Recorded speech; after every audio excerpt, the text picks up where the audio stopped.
1. The secret to success. Once upon a time, a young man went to see the famous Greek philosopher Socrates, 470–399 BC, known for his wisdom, to ask for the secret to success. Socrates listened patiently to the young man and then suggested they meet near a river the following morning for the answer. The next morning, Socrates told him to follow him into the river. When they were deep enough, Socrates unexpectedly pushed the young man's head under water. Panicking and scared, the young man struggled to surface for air, but Socrates was strong and kept him under water until he was gasping. Only then did Socrates let him come up for air. Breathing heavily, the young man took a deep breath. Socrates asked him, "What did you want the most when you were underwater?" The young man replied, "Air." Socrates smiled and said, "That's the secret to success. When you want success as badly as you wanted air when your head was underwater, you'll achieve it. There's no other secret." Commentary. Intense desire is the starting point of all achievements. Just as a small fire lacks the power to heat, a weak desire cannot produce results. 2. Plato's horse.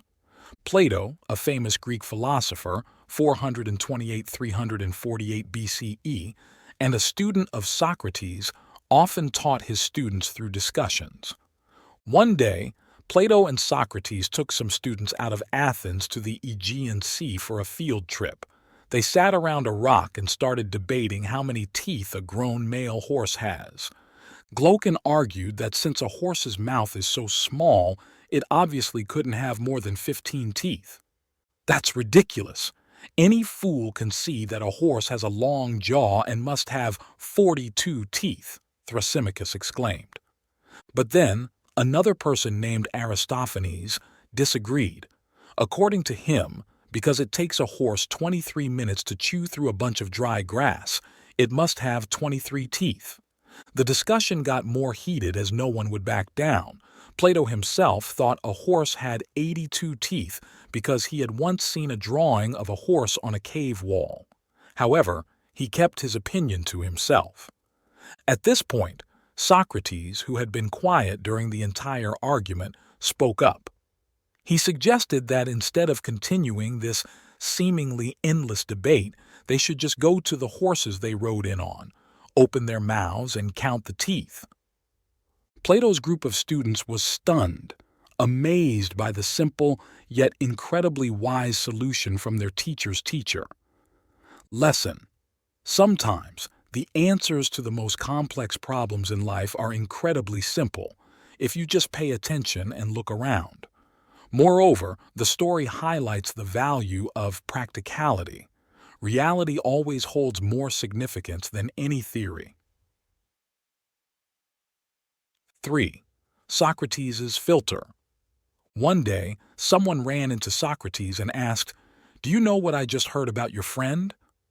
"Wait a moment," Socrates replied.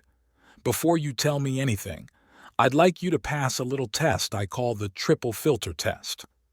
"Triple filter?" the person asked. "Yes," Socrates continued. "Before you talk to me about my friend, take a moment to filter what you're about to say. That's why I call it the triple filter test. The first filter is truth. Are you absolutely sure that what you're about to tell me is true?" "No," the man said. "I just heard about it and—" "All right," Socrates said. "So you don't know if it's true. Let's try the second filter, the filter of goodness. Is what you're about to tell me about my friend something good?" "No, on the contrary." "So," Socrates interrupted, "you want to tell me something bad about him, but you're not certain it's true. The third filter is usefulness. Is what you want to tell me about my friend going to be useful to me?" "No, not really," the person admitted. "Well," Socrates concluded, "if what you want to tell me is neither good, useful, nor even certain to be true, why tell it to me at all?" Comment: smart people don't let useless gossip or baseless stories bother them, wasting their time and potentially causing unnecessary drama. They focus their energy and attention on what's truly important and meaningful to themselves. 4. When does joy arrive? A group of young people felt life was dull, so they set out together to find joy. On their quest, they encountered many troubles, sorrows, and pain.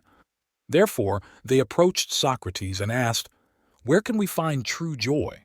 Why do we only find sadness in our search for happiness, and it seems to keep increasing?" Socrates said, "First, help me build a boat." Putting their search for joy aside for a moment, they gathered tools and spent 49 days in hard labor constructing a wooden boat. When it was time to launch it, they invited Socrates to join them on the boat, working together to row and sing. Socrates asked, "How do you feel now? Are you enjoying yourselves?" The young people unanimously responded, "Very much." Socrates explained, "That's how joy works. It comes from being busy with a clear purpose, and often it arrives unexpectedly." 5. Believe in yourself. The Greek philosopher Socrates is famously known for saying, "Believe in yourself." But where does this saying come from? Here's the story. In his final years, aware that his time was limited, Socrates sought to test his students daily. One day, he summoned a student to his bedside and said, "My candle is nearly burned out. Take another and attach it here. Do you understand what I mean?" "Yes," replied the student, believing he meant that the wisdom and knowledge of Socrates would be passed down through generations.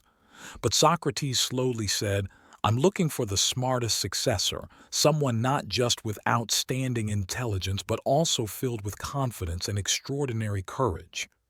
However, I have yet to find this person. Can you find them for me?" "Yes, master," the student replied. "I will do my best not to let down your trust in teaching." Socrates smiled but remained silent. The dedicated and hard-working student traveled far and wide, facing many hardships in search of such a person. However, all the candidates he brought back were subtly rejected by Socrates. Upon returning from a long journey, the student approached Socrates, who was critically ill. Seeing his student, Socrates grasped his hand, asked him to sit, and gently patted his shoulder, saying, "You've worked hard these past months, but none were as qualified as you." "I will try harder," the student earnestly replied. "I will search every city and village, even if I have to travel the world to find the best person for you." Socrates just smiled. Half a year later, as Socrates lay dying without having met the most exceptional person, the student, overwhelmed with shame and tears, sat beside him, blaming himself for disappointing his teacher. "I am the one who is disappointed, but you should apologize to yourself," Socrates said, closing his eyes in frustration, then with compassion added, "The most exceptional person was always you. You just lacked the confidence to nominate yourself, missing the opportunity." With these final words, the great philosopher passed away. In truth, each person is exceptional in their own way. The key is to have confidence in yourself, always putting yourself forward and valuing your own abilities. 6. The donkey. One day, the great Greek philosopher Socrates was leisurely walking and happily chatting with his longtime friend. Suddenly, a young man looking quite angry appeared, hit Socrates on the leg with a stick, and then ran away. Seeing this, the friend immediately turned around, intending to confront the young man, but the philosopher stopped him, advising against seeking revenge. "Aren't you afraid of him?" the friend asked, puzzled. Socrates replied, "Do you think I'm afraid of him?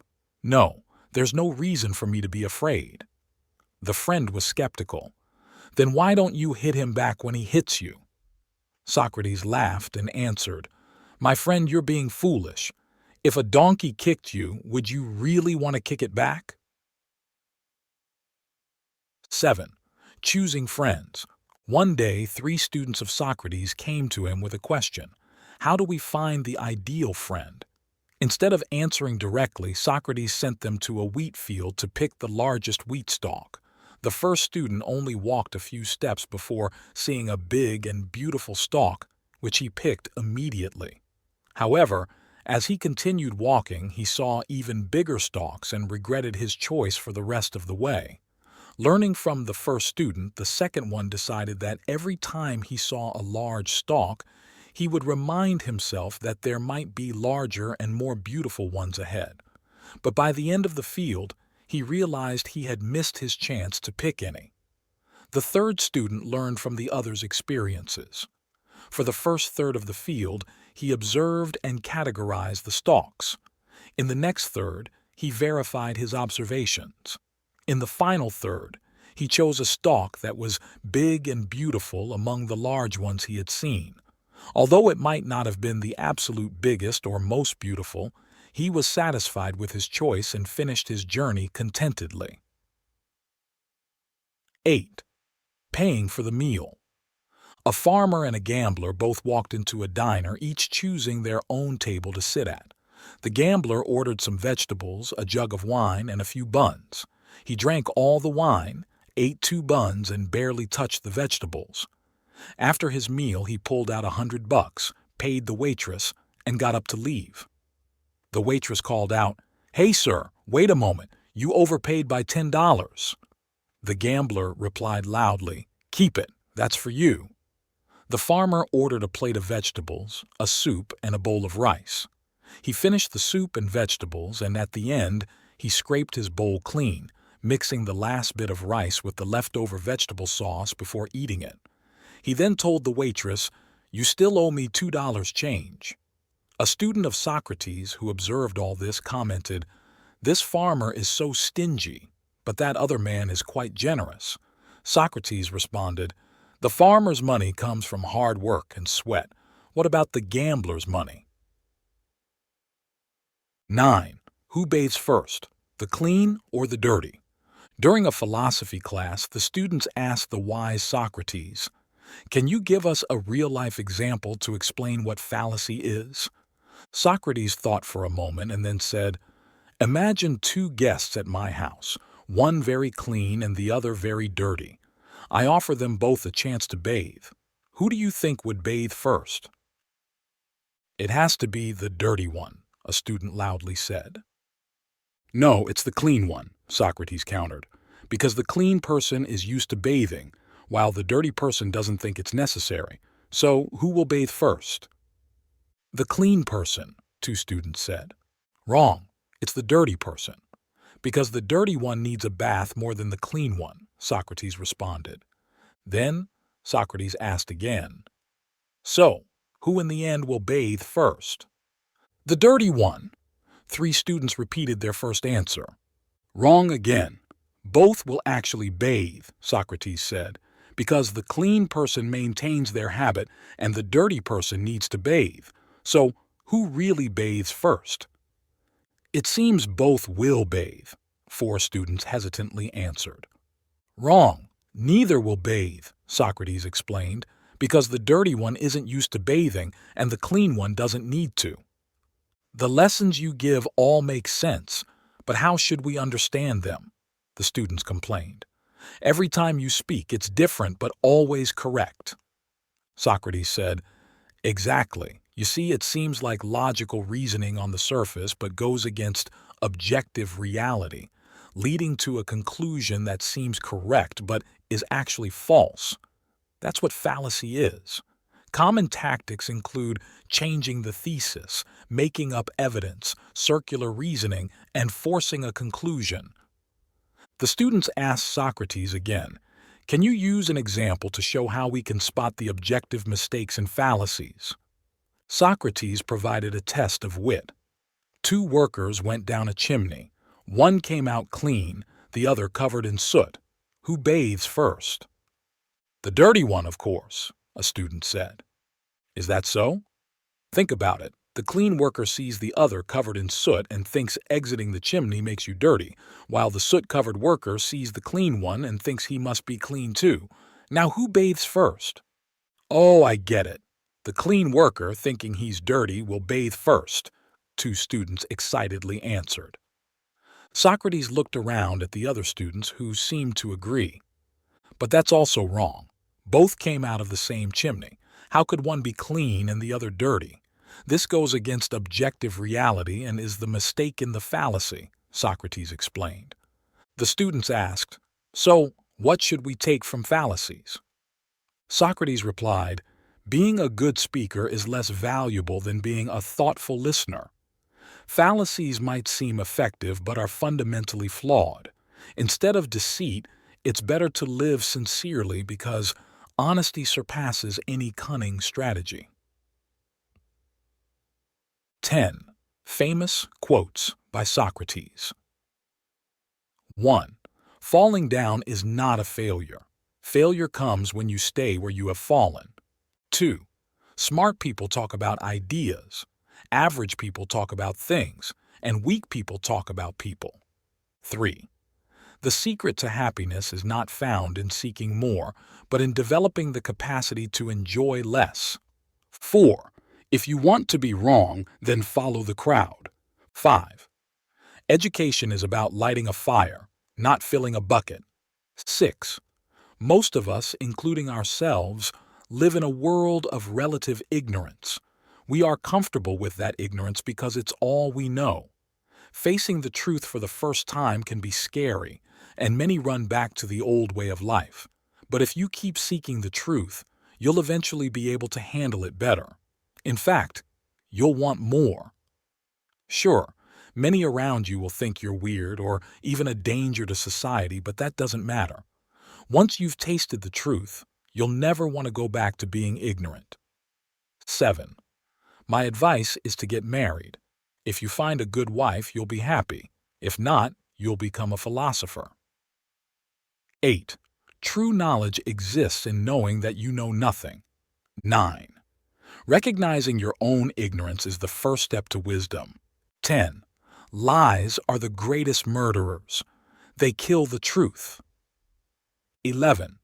Inside all of us, even in good people, there's a wild beast that looks out from behind our eyes while we sleep. 12. You cannot reach higher levels of thought without first understanding empathy. 13. Using wrong words invites evil into the soul. 14. It is never right to do wrong or to repay wrong with wrong, or when we are harmed, to defend ourselves by harming someone else. 15.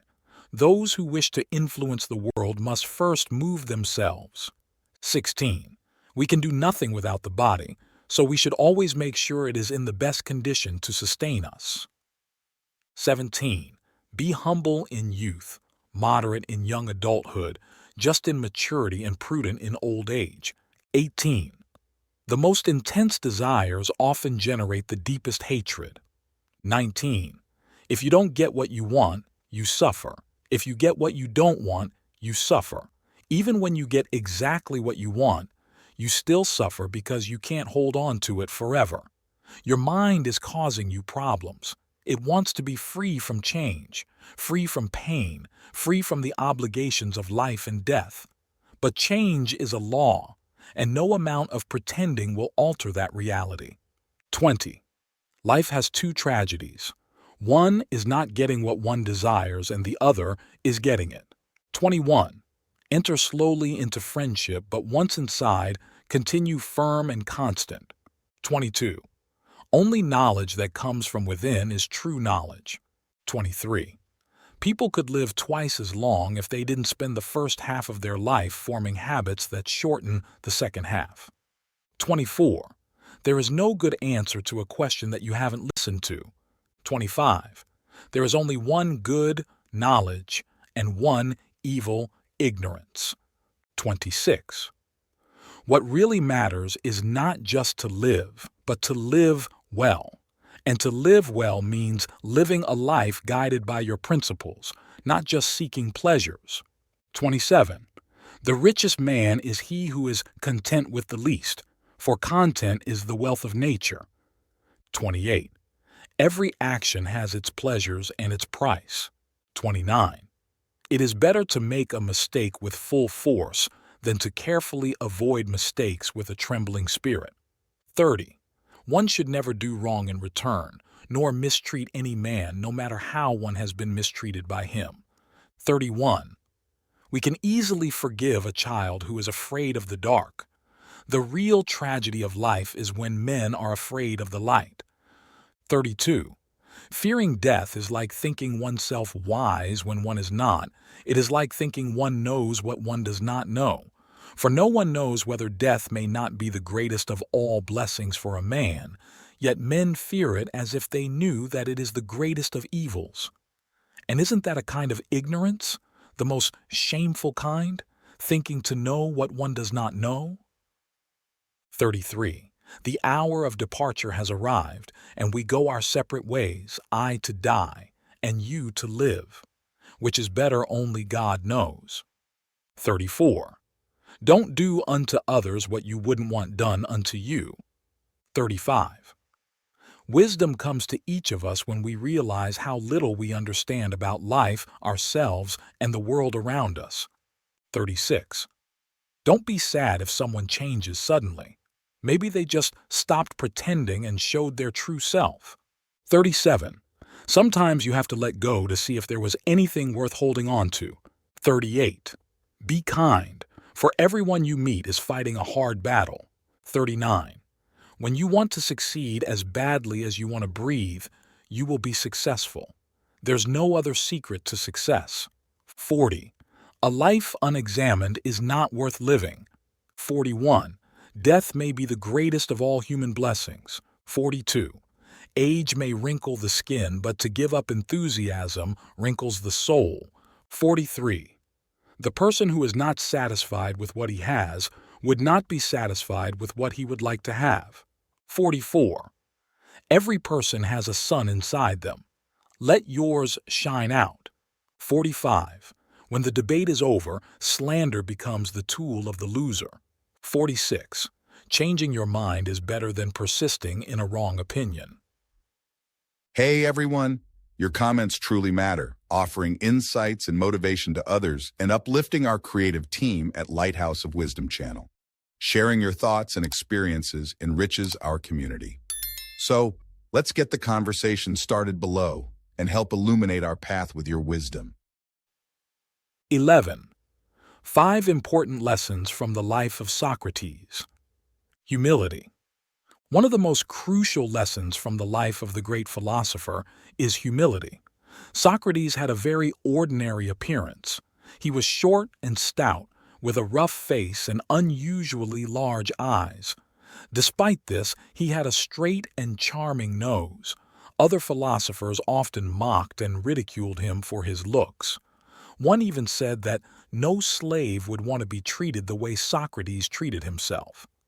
Throughout his life, he proved that humility is what truly matters. Respecting individuality. An interesting aspect of this philosopher's life was that he never wrote anything down.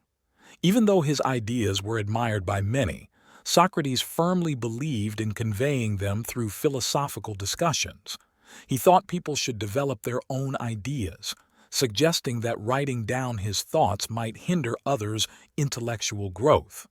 Instead, Socrates engaged in long conversations, pretending not to know to encourage others to explain. Through pointed questions, often with a touch of sarcasm, he demonstrated that the other person might not know as much as they thought. This method helped people see things from different perspectives. Listening and asking questions. Socrates was skilled at imparting his knowledge by listening and stimulating thought, encouraging personal development. Many modern teachers have tried to apply this method with varying degrees of success.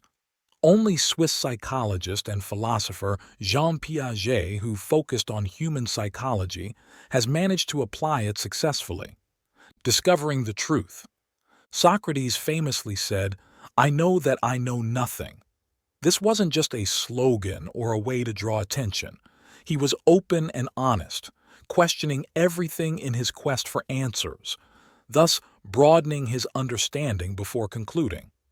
He also said, "Know thyself," suggesting we should introspect rather than fully understand everyone else.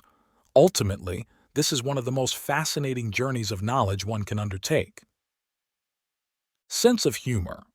Socrates had an excellent sense of humor, evident in anecdotes about his wife, Xanthippe, who was 30 years younger than him and quite temperamental. When asked why he chose such a wife, he said, "It's wonderful to marry someone so difficult. It's the best school for learning to live with others. With a kind wife, you find happiness. With a harsh one, you become a philosopher. Either way, you win." Socrates and Xanthippe. Socrates married Xanthippe, known for being temperamental, at the age of 50. It wasn't entirely his fault that he never brought any money home. When Socrates was sentenced to death, Xanthippe came to say goodbye and cried. Socrates told her, "Don't cry, we all will die." Xanthippe responded, "But you are sentenced unjustly." The great philosopher replied, "Would the situation be less tragic if I were judged fairly?" 12. What is the Socratic method? Over 2,000 years ago, the famous philosopher Socrates wandered around Athens asking students questions. He would keep asking until he exposed contradictions, showing that there were flaws in the original assumptions. This method of continuous questioning is known as the Socratic method and is still a classic teaching tool today, especially used in law schools during discussions and lectures.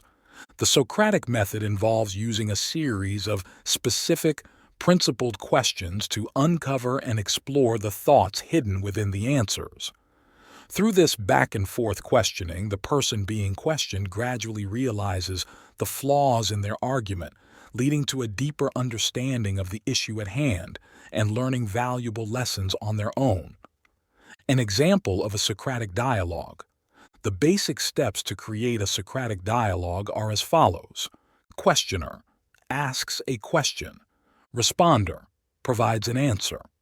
Questioner challenges the answer by presenting exceptions, counterexamples, reality checks, or identifying fallacies. Responder adjusts or strengthens their argument.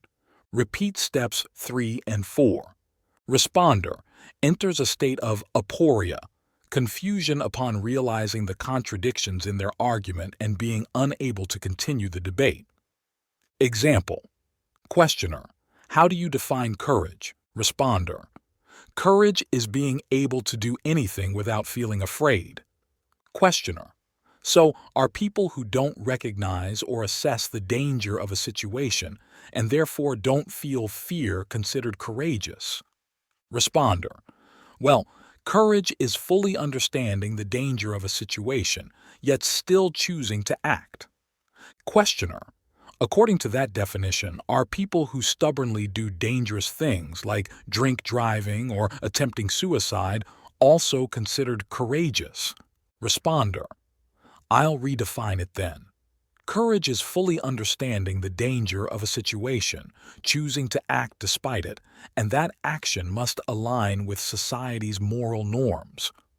Repeating this process long enough, the person being questioned realizes that their initial understanding of the concept was limited and has become much more profound after the dialogue using the Socratic method. Readers can also engage in self-dialogue using the steps above to better understand the Socratic method. The state of aporia, where one is speechless upon recognizing the flaws and contradictions in their initially presented argument, is exactly what Socrates aimed for in a conversation. Socrates believed that true knowledge begins with acknowledging one's ignorance and always encouraged his students to deeply consider every issue.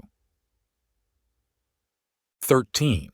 Bringing the quest for wisdom down to earth.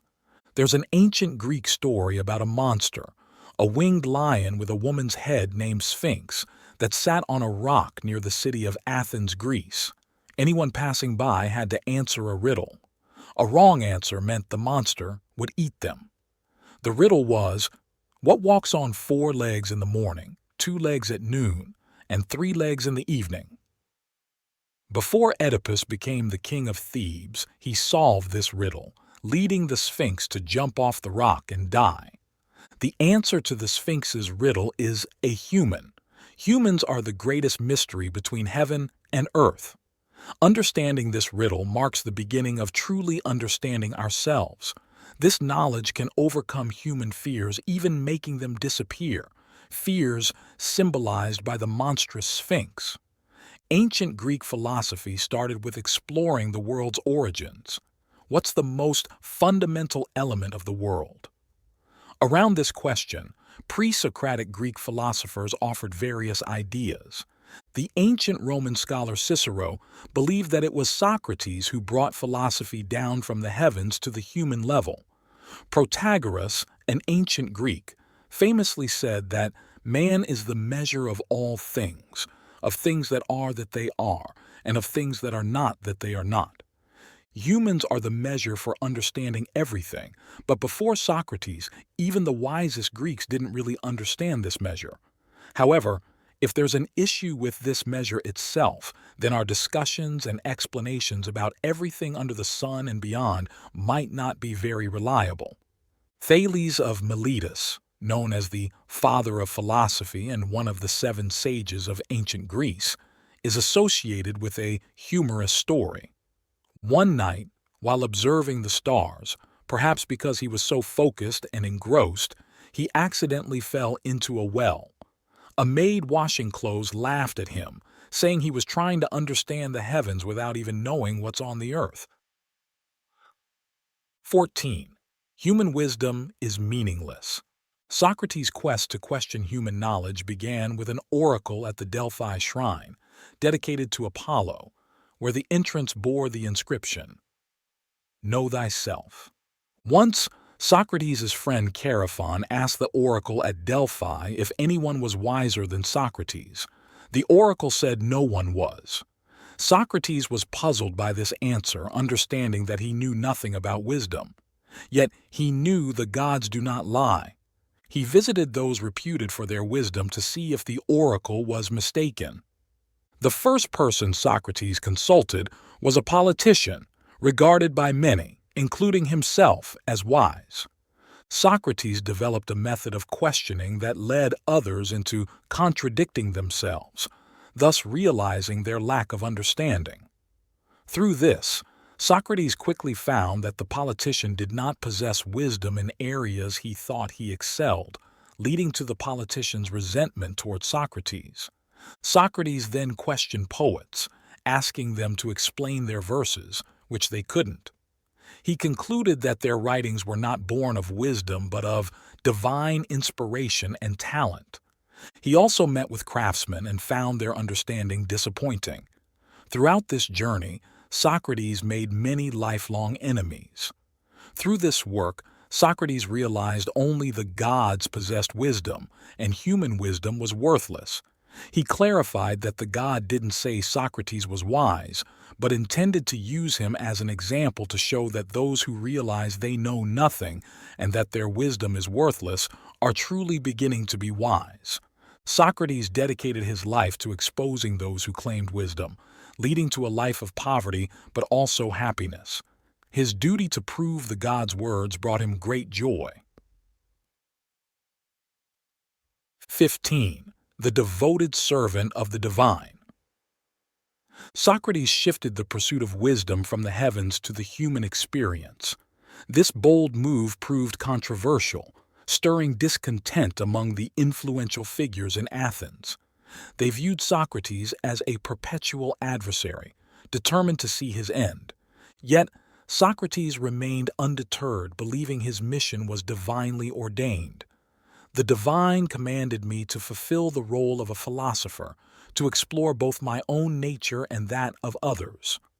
Abandoning his divine duty due to the threat of death would be as shameful as forsaking one's responsibilities in battle out of a desire to live. Socrates likened himself to a firefly sent by the divine to this land, unique and not easily replaced.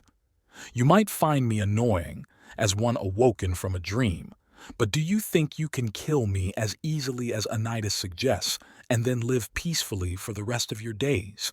Unless the divine continues to watch over you and sends another gadfly in my place. What set Socrates apart was a divine voice he heard from childhood, a phenomenon that puzzled and was mocked by his Greek contemporaries. This extraordinary voice prevented him from taking certain actions but never commanded him to act. It once prevented him from entering politics. In his quest for truth, Socrates exposed the folly of Athens' elite, whose hubris and vanity were deeply ingrained in human nature and would retaliate when challenged. The divine injunction, "Know thyself," at the entrance of the Temple of Apollo in ancient Greece, seemed to urge the abandonment of pride, which leads to foolish ignorance. Humanity is the measure of all things, but when filled with arrogance, this measure loses its standard. Socrates' task was to help people see this truth. Only when individuals realize their own ignorance and lack of wisdom can they begin the journey towards true understanding. However, human hostility ran too deep. 16. Bad people can't harm the righteous. Socrates was accused of not believing in the gods of Athens and corrupting the youth, and eventually he was sentenced to death by the Athenian court. It seems the Athenian court didn't immediately sentence Socrates to death. If he had apologized and abandoned his philosophical discussions, he might not have had to die. Under Athenian law, Socrates had a way out, such as paying a large fine to avoid death. However, his suggestion to pay 30 minae was rejected. Socrates also refused to bring his children to court to weep and plead, saying such a scene would make both the accused and the city look foolish. His job was to convince the judges, not beg for their mercy. Regarding the death sentence, Socrates believed fearing death wasn't wise, since no one knows if death might be a better state. Socrates declared he wouldn't abandon his duty to serve the gods out of fear of death. He said he would listen only to the gods, not people. If he could live on the condition of not continuing his previous way of thinking, Socrates stated, "O Athenians, I respect and love you, but I will obey the gods rather than you. As long as I live and have the strength, I will not stop philosophizing, teaching and advising everyone I meet, because this is the command of the gods. And I believe that no greater good has ever happened in the state than my service to the gods." There, Socrates explained why the gods prevented him from becoming a politician, stating that no honest person could survive long in politics. 17. The wrongdoer will face greater punishment.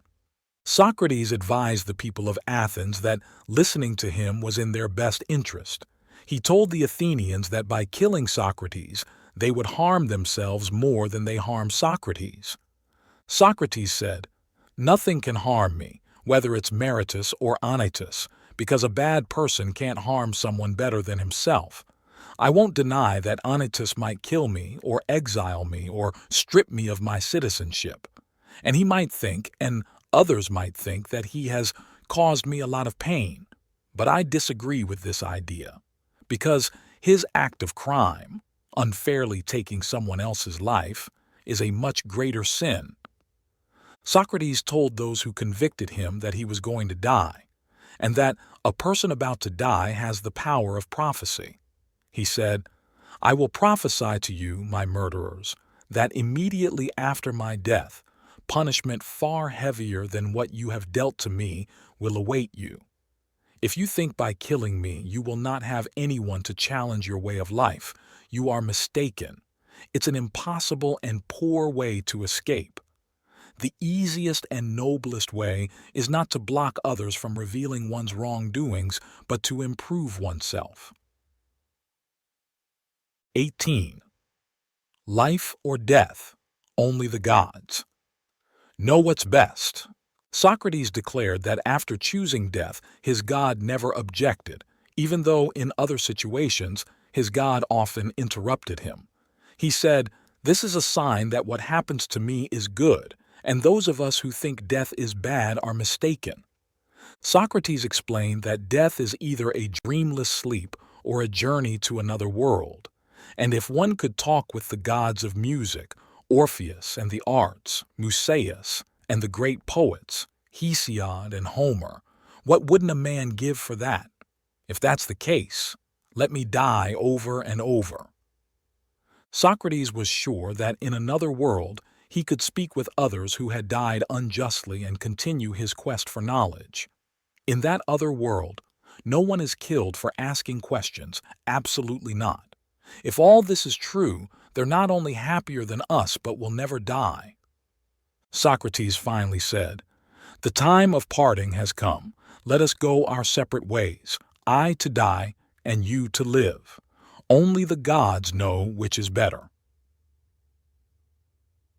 19. A few points about Socrates.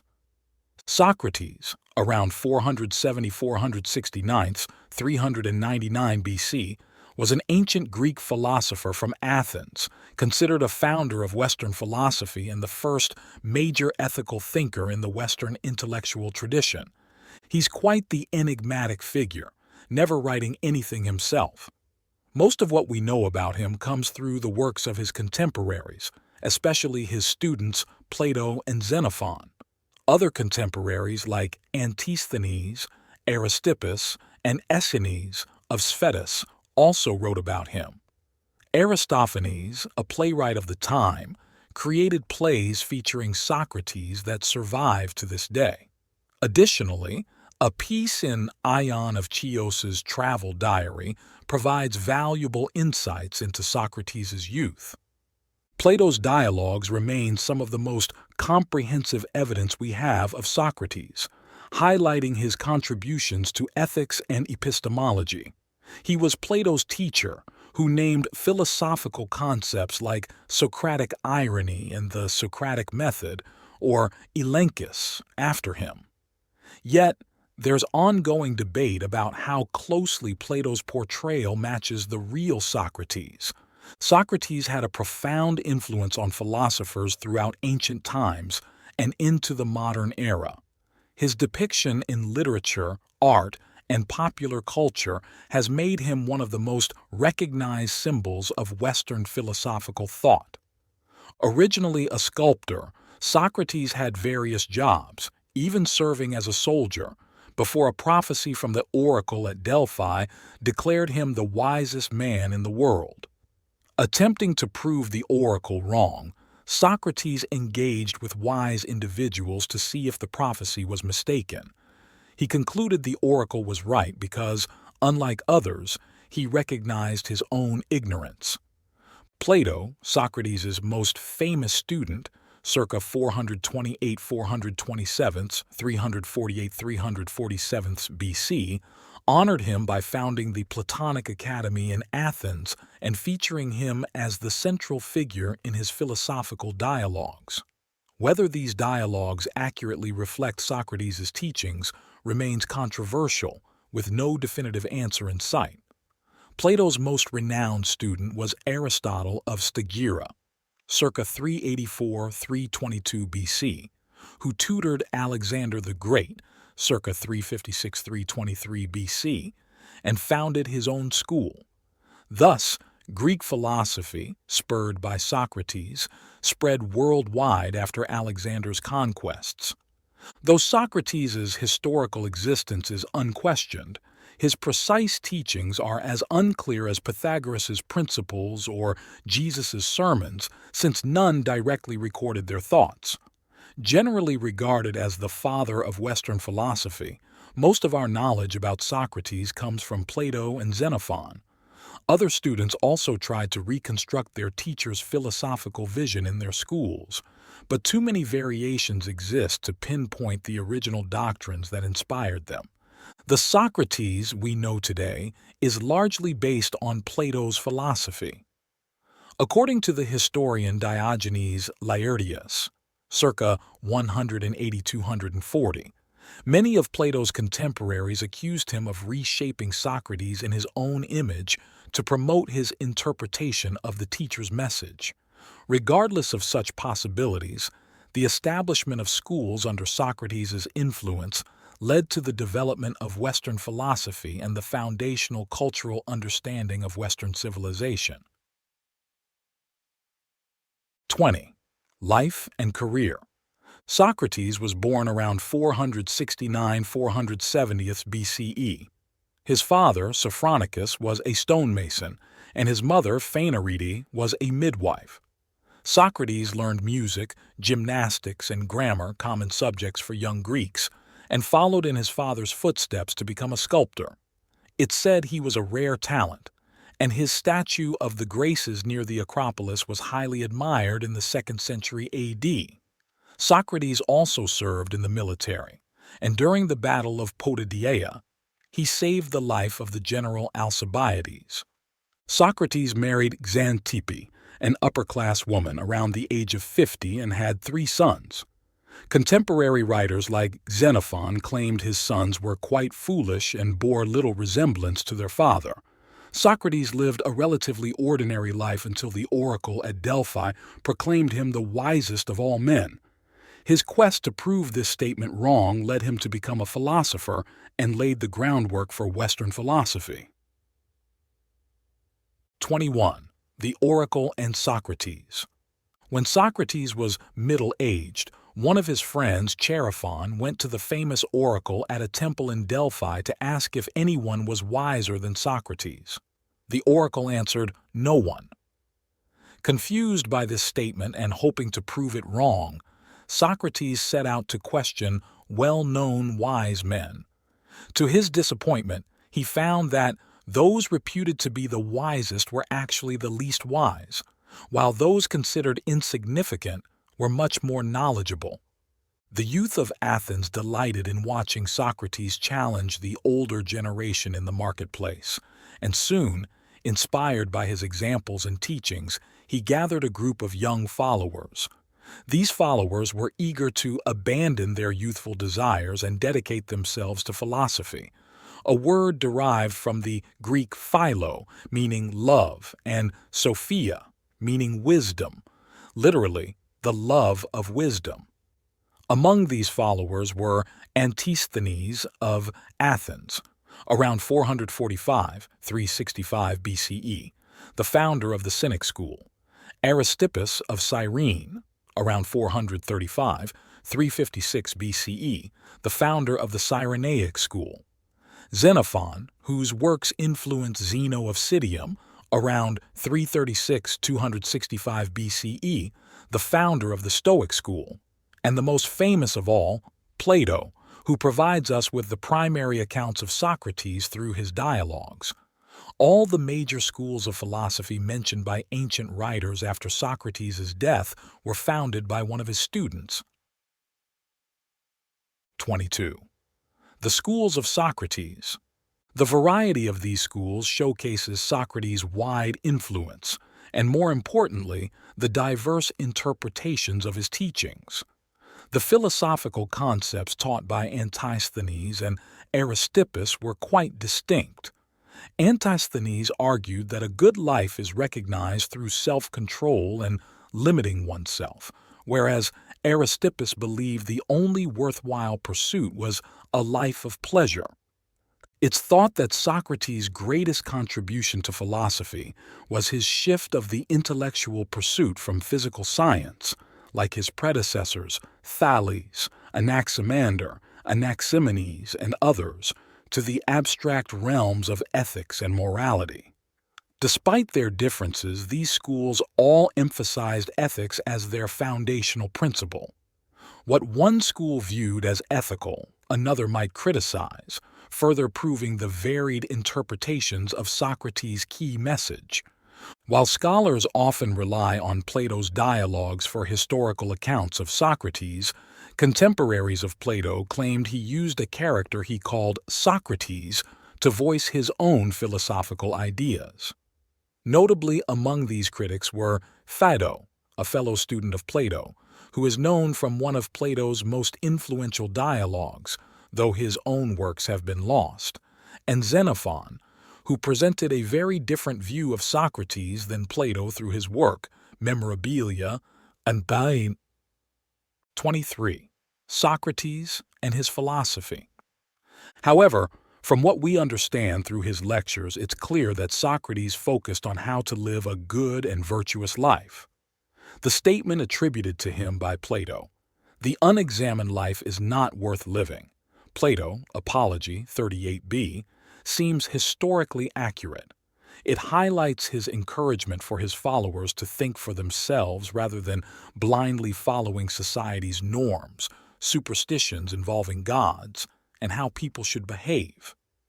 Despite differences in Plato's and Xenophon's descriptions of Socrates, both depict him as a man who didn't care about social status or proper behavior, and who easily conversed with women, servants, slaves, and those from higher classes. In ancient Athens, personal conduct was maintained by a concept called eusebia, often translated to English as piety, but more closely related to duty or loyalty to a direction. By opposing the social norms set by eusebia, Socrates angered many powerful individuals in the city.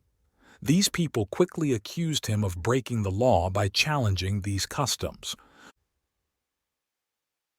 24. The trial of Socrates. In 399 BCE, the poet Meletus, a leather worker associated with Anytus, and the orator Lycon accused Socrates of impiety, leading to a death sentence. The charge was, Socrates is guilty of refusing to recognize the gods recognized by the state, introducing new divinities, and corrupting the youth. It was believed that these charges had personal and political motives, as Athens was trying to cleanse itself of any association with the recently overthrown 30 tyrants. Socrates' connection to this regime through his former student Critias, one of the most notorious of these tyrants, believed to have been corrupted by Socrates, played a role. According to Plato's depiction in the Meno, Anytus blamed Socrates for corrupting his son, who had abandoned a promising political career for philosophy. The accusers saw Critias as evidence of how Socrates corrupted the youth. Though they never used this argument in court, the jury was likely aware of it. Ignoring his friend's advice and refusing help from the skilled speechwriter Lysias, Socrates chose to defend himself in court. In ancient Athens, instead of a lawyer, people would hire someone to write speeches for them. Lysias, one of the best paid in this field and an admirer of Socrates, offered his services for free. The expectation was that the speech would portray the accused in a positive light, claim wrongful accusation, and seek mercy, what the court expected from Socrates. However, Socrates challenged the Athenian court instead of pleading for his life, declaring his innocence and likening himself to a gadfly of Athens, provoking thought and awakening for the public good. In Plato's Apology, Socrates said, "If you kill me, you will not easily find another like me, attached to the city as a gadfly to a horse, stinging and stirring it into action. It seems that the god has attached me to the city for this purpose, to awaken, persuade, and reproach you endlessly." Plato emphasizes that the charges against Socrates were baseless.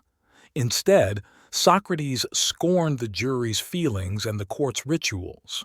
Socrates ignored professional advice and refused to conform to the expected behavior of a defendant. According to Plato, Socrates feared not death, asserting ignorance of its nature while others presumed it the greatest misfortune. Socrates defiantly chose to serve the divine over societal expectations, questioning his fellow citizens' priorities, valuing wealth and honor over wisdom and virtue. He argued that virtue is the greatest wealth, bringing all other benefits, both public and private. If speaking thus corrupts the youth, then, he argued, his accusers misunderstood him. When proposing an alternative to death, Socrates suggested he deserved free meals for life at Prytaneum, reserved for Olympic heroes, which was seen as a grave insult to Athens's honor. Criminals expected to beg for mercy, not to be treated as heroes. 25. Conviction and consequences. Socrates was found guilty and sentenced to death. His final days are documented in Plato's Euthyphro, Apology, Credo, and Phaedo, with the last dialogue describing his death by drinking poison hemlock, surrounded by his friends in a jail in Athens.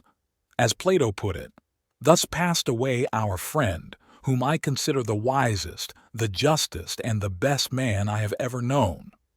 Socrates' influence was immediately felt as his students set forth interpretations of his life, teachings, and death, thereby establishing schools of thought and writing about their experiences with their teacher. Among these writings, we only have the works of Plato, Xenophon, a comic play by Aristophanes, and later accounts by Aristotle to tell us about Socrates' life. He himself wrote nothing, but his words and actions in defense of the truth have changed the world, and his example continues to inspire people today. Hey everyone, your comments truly matter, offering insights and motivation to others and uplifting our creative team at Lighthouse of Wisdom channel. Sharing your thoughts and experiences enriches our community. So, let's get the conversation started below and help illuminate our path with your wisdom.